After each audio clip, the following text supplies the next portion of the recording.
So Ritwik ఏంటి కర్ణాటక ప్రభుత్వం ఈ ప్రమాదానికి సంబంధించిన దానిపైన ఎలా రియాక్ట్ అయింది? సో కర్ణాటక సంబంధించినటువంటి వారు కూడా కొంతమంది ప్రయాణం చేసినటువంటి వారిలో ఉన్నారు కాబట్టి ఏంటి అక్కడ రియాక్షన్?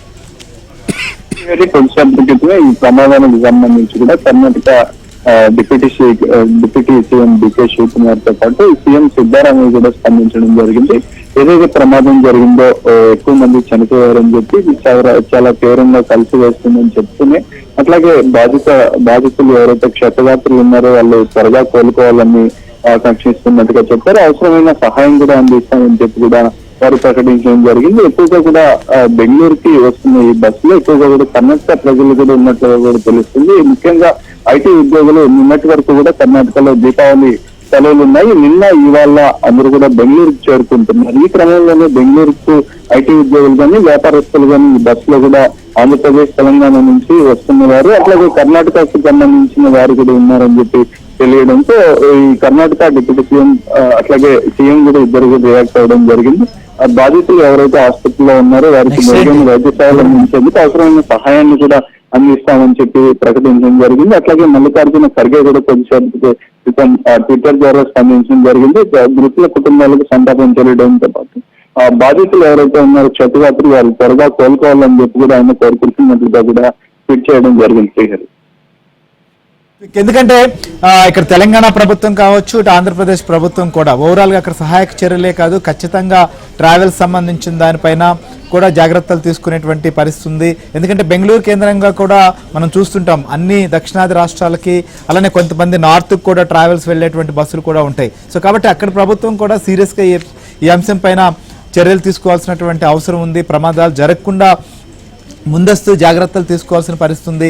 లేదా ట్రావెల్ సంబంధించిన విషయం పైన కూడా ఎప్పటికప్పుడు సమీక్ష చేయాలి. ఒకవైపు ధరలు ఎప్పటికప్పుడు మార్చేసి ఒకే బస్సులో 5-6 రకాల టికెట్లు ఉండడం ఇలాంటివే కాదు, ప్రయాణికులకు సంబంధించిన సేఫ్టీ పైన కూడా అక్కడ ప్రభుత్వం ఏమైనా చర్యలు తీసుకునే అవకాశం ఉందా? ఇప్పటికే కూడా ఈ ప్రమాదం జరిగిన వెంటనే కూడా డిప్యూటీ సీఎం అధికారులతో మాట్లాడడం జరిగింది. ఎవరైనా కర్ణాటక వాసులు ఉన్నారా అని తెలుసుకునే ప్రయత్నం చేస్తుంది. ఈ బస్సు ఎక్కడి నుంచి ఎక్కడికి ప్రయాణిస్తుంది, బస్సుకు సంబంధించిన వివరాలను కూడా తెలుసుకునే ప్రయత్నం చేస్తున్నారు. ముఖ్యంగా కూడా ఈ బెంగళూరు నుంచి హైదరాబాద్ కానీ ఇటు పూణే కానీ ఇతర ప్రాంతాలకు దక్షిణాది రాష్ట్రాలకు సంబంధించి కూడా ఎక్కువగా ట్రావెల్ ఏజెన్సీలు కానీ ట్రావెల్ కి సంబంధించిన ఆఫీసులు కూడా బెంగళూరులో ఉంటాయి. ఇక్కడ నుంచి కూడా ఎక్కువగా కూడా కార్యకలాపాలన్నీ జరుగుతూ ఉంటాయి. ఈ నేపథ్యంలోనే ఆ బస్సు ఎక్కడి నుంచి ప్రయాణిస్తుంది, ఆ బస్సుకు సంబంధించిన వివరాలన్నీ కూడా తెలుసుకునే ప్రయత్నం అయితే చేస్తున్నారు. ఇప్పటికే కూడా అక్కడ అధికారులతో మాట్లాడడం కూడా జరిగినట్టుగా కూడా తెలుస్తుంది.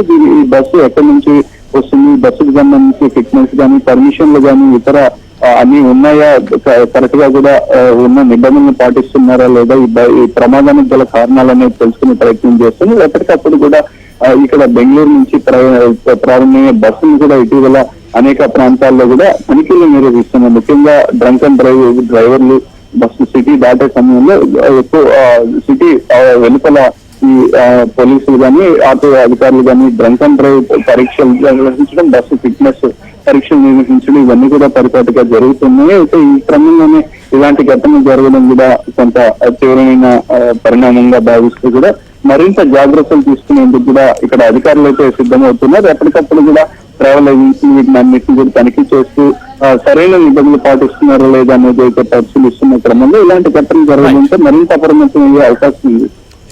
రైట్ రిత్విక్, సో ఈ ప్రమాదానికి సంబంధించి కావచ్చు, నెక్స్ట్ అక్కడ ప్రభుత్వం ఎలాంటి చర్యలు తీసుకోబోతోంది అనే దానిపైన కూడా మీరు ఫాలో అప్ లో ఉండండి. సో మనం చూస్తున్నాం